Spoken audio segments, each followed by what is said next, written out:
সে যদি বৈষম্য ঠিক মতো দিত, খালি মুক্তিযোদ্ধাদের নিয়ে রঙের বেলুনের মতো করে ফালাইছে আর ভুয়াইছে। আল্লাহ নাম আসতে নেন না, 15 বছর হয়তো ভয় পাইছেন যে তাকবীর দিলে, আল্লাহ আওয়াজ দিলে মনে হয় র্যাবে ধরবে, আর্মিতে ধরবে। এবছর তো আর কোনো সমস্যা নাই, ঠিক না বেঠিক? জালিম বিদায় নিয়েছে, নেককারদের আবির্ভাব হয়েছে। অতএব কথা জোরে বলতে হবে, সমস্ত প্রশংসার মালিককে। আরো জোরে। সুদ খাওয়া হালাল না হারাম? জোরে বলেন। আরো জোরে, আরো জোরে। এক চাচা আগ করে রয়েছে, চাচা মুখী খোলে নেই। কথা বলবেন তো মুসলমানের মতো কথা বলবেন।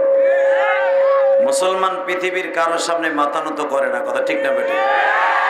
মাথা নত করলে কার সামনে করে? বলেন তো আল্লাহু আকবার। তাহলে সব কাজের শুরুতে কার নাম নিবেন? আল্লাহর প্রশংসা বলেন তো দেখি আলহামদুলিল্লাহ। এই মাইকে ওয়াজ করবো কেমন? আল্লাহ, শুধু একসাথে বলতে হবে। যত সময় আলোচনা চলবে আপনি থাকবেন না ভাগবেন? সবাই থাকবেন, সবাই থাকবেন। আল্লাহকে হাত উঠাই দেখান তো কে কে ভাগবেন।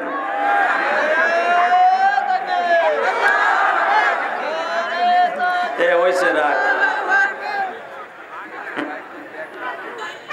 ভাগবেন কে কে? তাকবীর দিয়ে সে ভাইগে যাবে। তবে আমি জানি আপনারা সবাই থাকবেন ইনশাল্লাহ। বলেন। সিরাজগঞ্জ জেলা, জেলা কামারখন্দ নাকি? কামারখন্দ থানাধীন কুটির চর।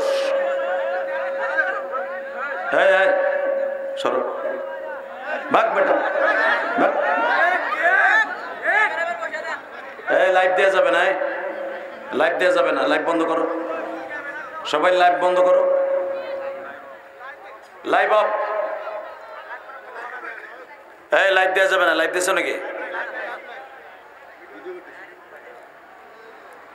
কুটিরচর কবরস্থান বাইতুল নূর হাফিজিয়া কওমি মাদ্রাসা ও এতিমখানা উন্নয়ন প্রকল্পে একদিন ব্যাপী ওয়াজ ও দোয়ার মাহফিলের সম্মানিত সভাপতি, আপনাদের অত্যন্ত প্রিয় মানুষ, এই নলকার কৃতি সন্তান এবং মেম্বার জনাব আলহাজ মকবুল হোসেন।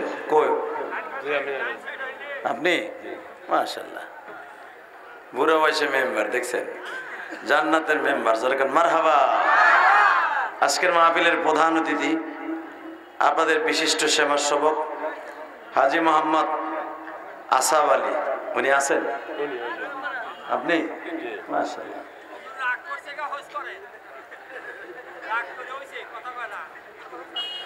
আপনি কথা কম কর। আজকের মাহফিলের বিশেষ অতিথি জনাব হযরত মাওলানা তাইজুল ইসলাম সাহেব, কুটিরচর। মনে হয় ওনার বাড়িতে আমি খাওয়া দাওয়া করছি না? আল্লাহ কবুল করেন। আজকের অতিথিগুলো সব ভালো। বিগত সরকারের আমলে যত সভাপতি প্রধান অতিথি হয়েছে একটারও দাঁড়িয়ে ছিল না, আর ওগুলার না দিলে ওয়াজের পারমিশনও দিত না। খুব বিপদে আছিলাম। তা আজকের আপনাদের অতিথি দেখে আমার খুব ভালো লাগতেছে। কেন জানো আজকের মাহফিলটা কবুল হয়ে যাবে। বলেন তো আল্লাহু আকবার। হামদান কাসীরা তাইয়্যিবা মুবারাকান ফীহি। আজকের মাহফিলের যিনি দ্বিতীয় বক্তা হাফেজ মাওলানা আবুল খায়ের আনসারী সাহেব মাদ্রাসাতুল আলিয়া, তৃতীয় বক্তা আলাউদ্দিন বিন সাইদ সাহেব নলকা, চতুর্থ বক্তা মুফতি হাবিবুল্লাহ মিসবাহ ধনট বগুড়া। সকলকে জানাই আমার অন্তরস্থল থেকে ধন্যবাদ, মোবারকবাদ। যে আল্লাহ আপনাকে আমাকে এত সুন্দর মনোরম পরিবেশে এসে ওয়াজ করার এবং ওয়াজ শোনার তৌফিক দান করেছেন, ওই আল্লাহর প্রশংসা বলেন তো দেখি আলহামদুলিল্লাহ। ভাইজান, আমরা আজ আছি কাল নাই, বাহাদুরি করে কোনো লাভ নাই। কথাটা বাস্তব না অবাস্তব? শুধু আপনাদের খেদমত আরজ করব, কে কোন দল করেন দেখার বিষয় নয়। শুধু একটা কথা আমি শুনতে চাই, কোরআনকে যারা ভালোবাসবে, কোরআনের দল যারা করবে, কোরআনের ছায়াতলে যারা থাকবে, এরাই জান্নাতে। বাস্তব না বাস্তব? এই কোরআনের আওয়াজকে সারা পৃথিবীতে বেঈমানগুলো স্তব্ধ করে দিতে চেয়েছিল। কোরআন আওয়াজ কি বন্ধ হয়েছে? আস্তে কথা কইলে লুল হয়ে মরবা। কোরআনের কথা যারা শুনলে খারাপ লাগে আস্তে বলে, মনে করতে হবে এদের সাথে আল্লাহর সাথে সম্পর্ক কম। শুধু একটা কথার আওয়াজ দিবেন, বলেন তো জোরে, এই কোরআনটা কার? দুই হাত উঁচা করে বলেন কার? আরো জোরে, জোরে একটা আওয়াজ দেন তো, কার? কার? এই আওয়াজ যদি কেউ বন্ধ করতে আসে, ওর টিটু চেপে ধরবো, ওর গলা চেপে ধরবো। রাজি আছেন না নাই? কে কে রাজি আছেন? আল্লাহকে দুই হাত তুলে দেখায় দাও।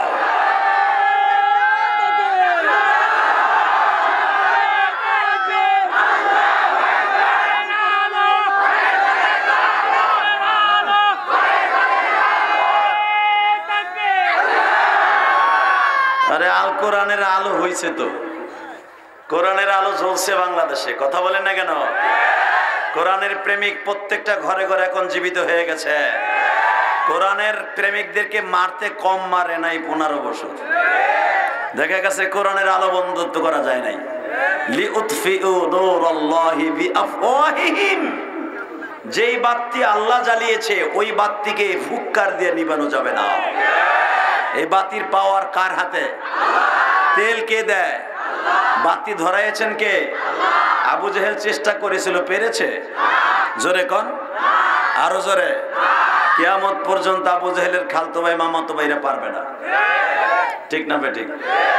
আরে ভাই, মক্কায় সবচাইতে বেঈমানদের একটা ঘর আছিল, যেই ঘরের মধ্যে এই কোরআনের আওয়াজকে বন্ধ করার জন্য একটা ঘরই তাদের আলাদা ছিল, বৈঠকখানা, ক্লাব ঘর, সেটার নাম হলো দারুন নাদওয়া।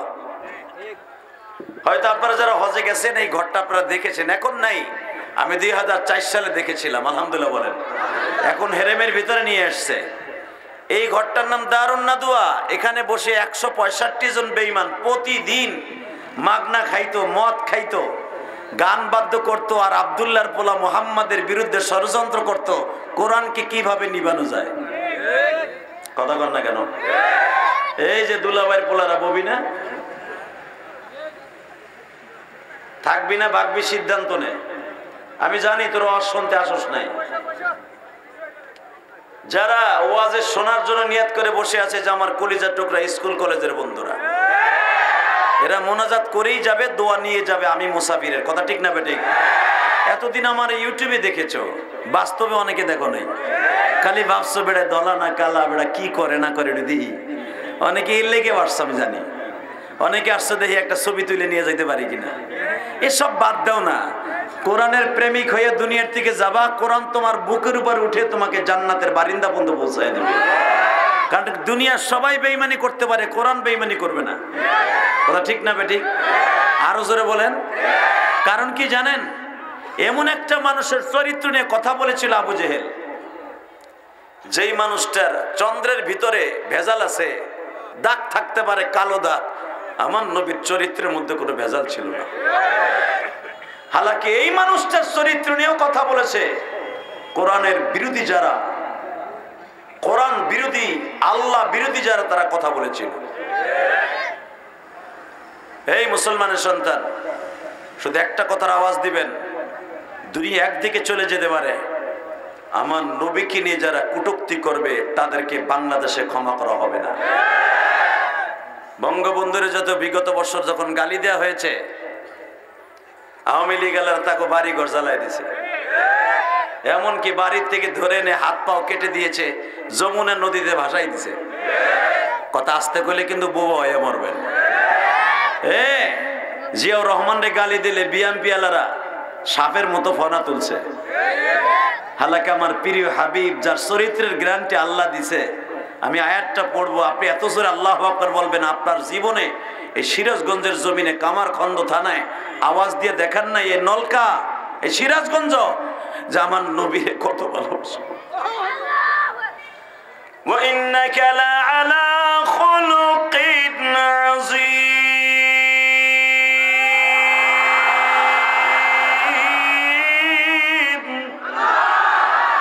লাকাদ কানা লাকুম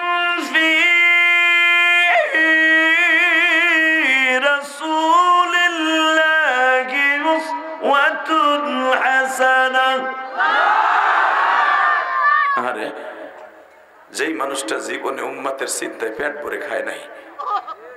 আবু জাহেল নবীর মারে, তারপরে আবু জাহেল লেগে দোয়া করে। ওমর আমার নবীর মাথা কাটার লেগে তরবারি নিয়ে ঘুরে, আমার নবী কাবা ঘরের গেলাপ ধরে ওমরের লেগে দোয়া করে। এই দয়ার মানুষটারে, এত রহমতের মানুষটারে কি ষড়যন্ত্র করে মক্কা থেকে বিতাড়িত করা যায়? কলিজার ভাইরা আমার, যায়? শুধু আমি দেখব, চোখের পানি দিয়ে একবার যদি রসুলকে জীবনে একবার স্বপ্নে দেখতে চান, জীবনে যদি একবার আমার নবীর মৃত্যুর আগে হলেও দেখতে চান, এই কোরআনের ছায়াতলে চলে আসেন। কথা বলেন না কেন? এই সিরাজগঞ্জের যুবক, এই জমিন আজকে সাক্ষী থাকবে, এই কুটির চর মাদ্রাসা সাক্ষী থাকবে।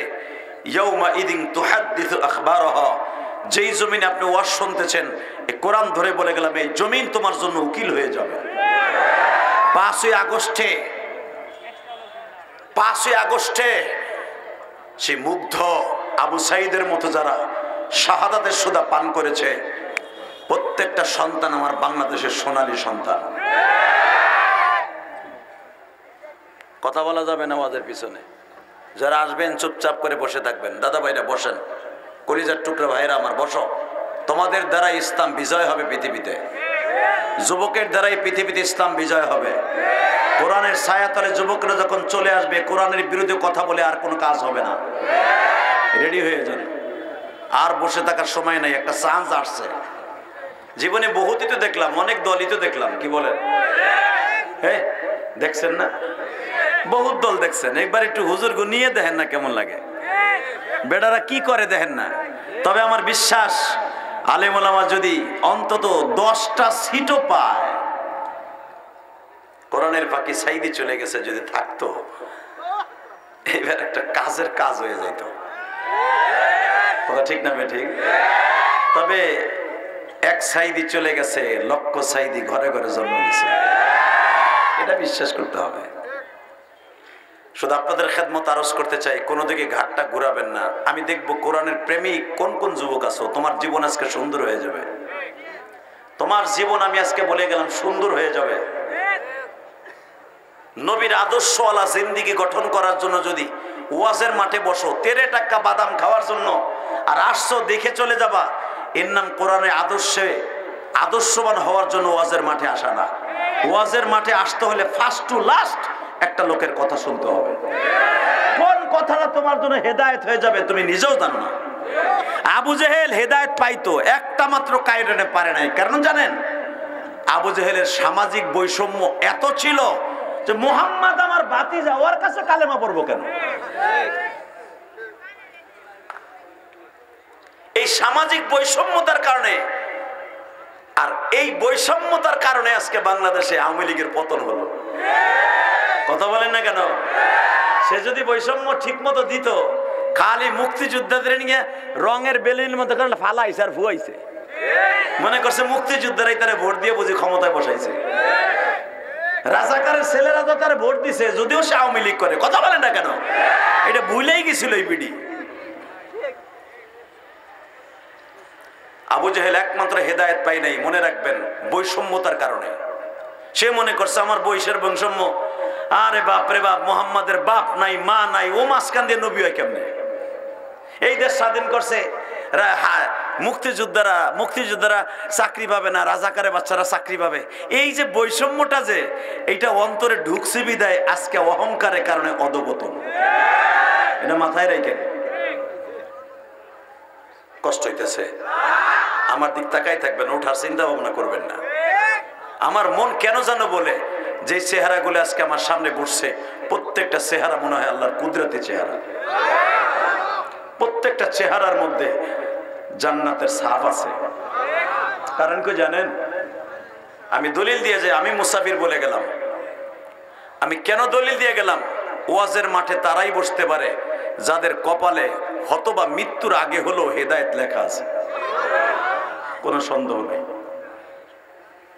আর যারা হেদায়েতের নজরে মাঠে আসছে, এটাও আমি বলে গেলাম, তারা হেদায়েত পাইয়াই মাঠের দিকে যাবে, কোনো সন্দেহ নেই। কথা বলেন না কেন? তা না হলে দোয়া করলেন নবী দুইজনের জন্য। কয়জন? জোরে কন, এই আসতে বলেন না, কয়জন? আরো জোরে, কয়জন? ইতনিন। রাসূল দোয়া করলেন দুইজনের জন্য। এক নাম্বারই দোয়া করছে আবু জেহেলের লাগা। আবু জেহেলের নাম আবু জেহেল তখনও হয় নাই, ওর নাম আবুল হেকাম। দোয়া করে দিন, আল্লাহুম্মা হাদিনা ফীমান হাদাইত ওয়া আফিনা ফীমান আফাইত। আল্লাহ এদেরকে ভালো রাখো, আফায়েতের সাথে রাখো, হেদায়েত দাও। দুই ব্যক্তিরে হেদায়েত দাও। ওমর ইবনে খাত্তাব আর হিসাব, আল্লাহ দিয়ে দাও, আবুল হিসামরে দিয়ে দাও। দেও না, আবু জেহেলে দাও, হেদায়েত দাও। দুইজনের লেগে দোয়া হয়ে গেল। রাত শেষে না হতে হতেই